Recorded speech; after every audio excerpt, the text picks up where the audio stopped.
So can you tell me the story now? Because I'm fascinated of how someone speaking common sense and understanding the conspiratorial nature of the whole thing, how you got into politics here and got elected. The essence is that each individual who is awakening people, he brings up, he raises so-called, I would say, collective consciousness. And you and I and many other people are giving their input to raise consciousness. And at particular moment, someone, in my case, me personally, have decided to do unthinkable, to use this collective consciousness as a tool to get out political message. Right. So I said that there is a conspiracy, that war on terrorism is fraud, that biggest threat for world peace are these imperialist wars, and that they are enslaving people with unpayable credits, and that our country as such is also slave of this financial system. You're the first politician that's spoken to me like this. That EU... Let me shake your hand. Breakthrough. That EU is... there is no democracy there. And people say... I've seen protests in Britain for staying in EU. And they say that Britain should not get out. And the guy came to that protest and he asked them a simple basic question: are you for democracy? And they said we are. And then they asked, why don't you then accept the will of majority? And then they didn't want to speak anymore. Then he asked them, do you know who is the president of EU? They said, we don't know. So basically people are unaware of reality. They are living in a dream. And there is a saying, if you see somebody in a dream, wake him up. Yeah, wake him up. Yes. So you became obviously well known. Saying I these have things. seen in Croatia there were 130 political parties, and I have looked at every single one of them, which one has a program similar to what you and me speak, and I have seen none. And then I started my own political party. I gathered 100 people, as much as necessary, and I went to elections. And I speak all as you, except the lizard stuff. Yeah. They're They're not ready for that yet.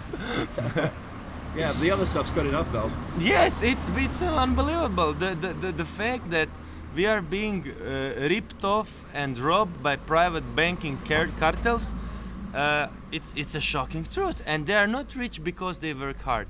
They are rich only because they privatized process of money creation. That's the pure, pure truth. What were people's reaction to this when you started talking about it publicly? It was first shock. What is this guy talking about? And for 4 years, they thought I was a fool and a crazy guy, and I've been labeled just like you did. Yep. And after 4 years, the state of collective consciousness had raised, because when I realized that credits are unpayable, and I was thinking, when I speak that to people, nobody cares. They say, like, what do I have to do with that? And then there are these foreclosures, banks evict people. And then we started to block by our own bodies evictions of people. And on 4th April there will be eviction. And you can come there, you can see how police drags us and arrests us and so on. And through that sabotaging evictions, we have gained nationwide popularity. Okay. And our election date was, that's interesting, on September 11. And on September 11, I was elected after 4 years of political activism into parliament. And on 14th October of 2016, the parliament was constituted. And that was also interesting date because that was my birthday. Right. Yes, so I couldn't get a better gift. And at September 11, I had 20,000 people following me on Facebook, and now it's 170,000 people. So I have done, let's say, I have created media frenzy, basically. Brilliant. And these are the people we're doing it for, of course. Yes, and I am now, household name in Croatia. Fantastic. And all thanks in a big part to your speeches and your your books. And to make things funnier, I remember when you spoke how all what is needed to control society is to establish norms. What is normal, what is not normal. Exactly. And I have used your speech in my election campaign. I have subtitled his speeches. I put it on our Facebook page. It had 500,000 views. People click. It was viral stuff, and some people discussed. Some disagreed, but most were just fascinated because no one ever said so simple truth on so simple way. So you got elected. You became an activist, and Yes. you got elected. When you went into that building there, which they won't let me in because I haven't got ID. Yeah. What was the response when you started talking about these things in the chamber? It was interesting when I spoke truth about NATO alliance, NATO pact. I don't know how to call it. The media, let's say, labeled me as a fool, but the world media, they were interested. What's your saying on what do you think, and what's your view? And I gave interview for Sputnik, Russian news agency, for Turkish satellite TV. I was quoted even by New York Times. Then it was this Telesur. Telesur is Latin American satellite news network, and the title was Le OTAN, NATO, representa una peligro para el mundo entero, something like that, like NATO represents danger to the whole world. And I have compared America with Hitler's Germany, and they asked, how can you compare the two? And I said, just count the countries which Hitler invaded, and then count countries which America invaded, and then combine the debt from Vietnam to Nicaragua, and you will see, you will come to close numbers. See, this is the thing. I noticed a long time ago when I was quite young how many times the American government had to keep telling both the domestic population, this is the land of the free, you're the freest Yes. people in the world, and how often they had to tell the rest of the world that it was the freest country in the world and Democracy. the home of democracy and freedom. Look, if it is, you don't have to keep telling me.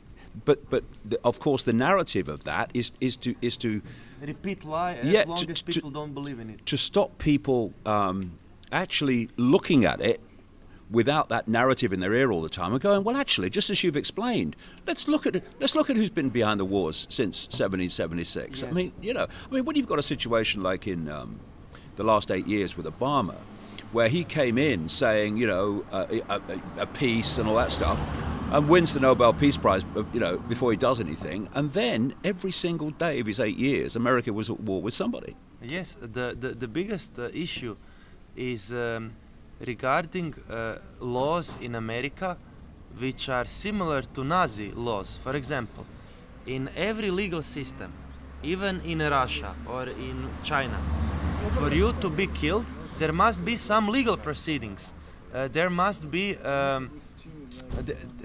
there must be so-called a trial, and you must be convicted, and then you can be sentenced to death. But Right. in America, a president can just sign executive order for your execution without a trial. He just labels you as threat to domestic security, and the American government can assassinate you anywhere in the world, even if you are American citizen. exactly. And Obama had used this executive order. This kind of legislation is allowing arbitrary killings, which is not normal practice. Also, torture in Guantanamo. People know what horrific stories came from there. And Obama didn't close Guantanamo. He kept on with these invasions, and he got the Nobel Peace Prize. Yeah. That's the paradox in the Yeah. whole situation. Well, if you follow the history of the Nobel Peace Prize, I mean, some of the people who've got it has been some of the world's biggest killers and manipulators of conflict, ironically. But I think, if you look at what happened when Russia and the Syrian army went into Aleppo, and then you look at the coverage of the Western mass media. US going into Mosul, the situations are basically the same. same. There's a lot If of not civilian casualties, but the coverage of it, one's demonized and the other one's liberating. You know, I mean, and so you can see why people get this slanted view of America, because they're getting they're getting fake news about it all the time. Yeah. It was a question regarding sanctions in our parliament to Russia, and I have opposed it. And they said, like, sir, why do you oppose it? And then I said, look, domestic population on Crimea, there was no expulsion of people who were Ukrainians. Whoever had permanent residency on Crimea, he could have Russian citizenship. Also, there was a referendum, and Russian government, they asked Western observers, if they don't believe in legitimacy of referendum, to come to overlook. They said, no, we will not. Why? Because they knew there is Russian majority, and that referendum was real, that people wanted to join Russia. And first decision by Russian government after annexation of Crimea was to double the pensions, for example. Imagine you are a pensioner, new government doubles the pensions. You can't. There was no revolt of people, you know. And in the same time, Israel is breaking all international law, all international norms. I will just count few. First, in 1948, Israel expelled 750,000 Palestinians from their own land and confiscated their property in present-day Israel. And although there is a UN Security Council resolution 194, which says Israel must allow return of refugees, up until today these people have not been allowed to return, and that's why Palestinians are the biggest refugee population in the world today, 4.5 million, more than Syrians. Nobody speaks about that. Right. Then you have UN resolution 242, which says Israel must withdraw from West Bank. Israel didn't withdraw from West Bank. You have another United Nations Security Council resolution 497, which says that occupation of Syrian Golan Heights is null and void. No basis in international law. Israel doesn't want to pull out. Then you have another Security Council resolution 2334, which says Israel must stop building illegal settlements on stolen land. Israel disregards all this, and Palestinians in Israel and occupied territories of West Bank can only dream about status of Ukrainians in Crimea.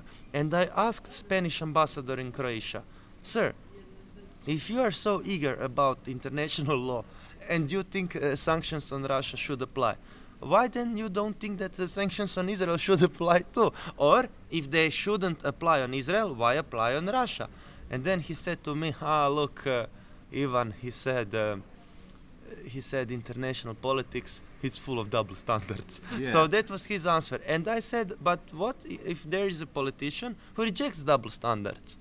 What if he thinks if you don't sanction Israel, don't sanction Russia? Or if you sanction Russia, say, okay, give them sanctions to Israel too. And then he said, America would never allow it. Exactly. So basically, there is no justice. This is the thing. It's the way that people. You know, one of the things I talk about is that the thing that would change this world overnight, more than anything else, in my view, is if this deletion of empathy was reversed, where people could put themselves in the feelings of others. Because if you can put yourself in the feelings of children on the ground, you don't bomb them from the sky. Yes. And these double standards you talk about. You don't finance terrorists. And I have said to our president when I was talking with her, Yeah.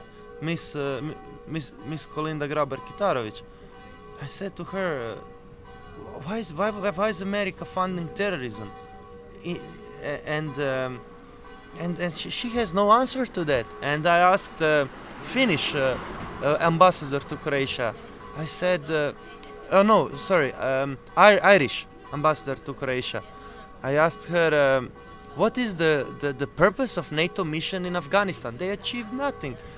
And she said, Taliban are not on power. And I asked, but who brought them on power? Yeah. And then, she started laughing. So America brings terrorists on power, and then they said, they are terrorists, we must conquer the country, occupy it, take its resources, I don't know, grow poppy or whatever, you know.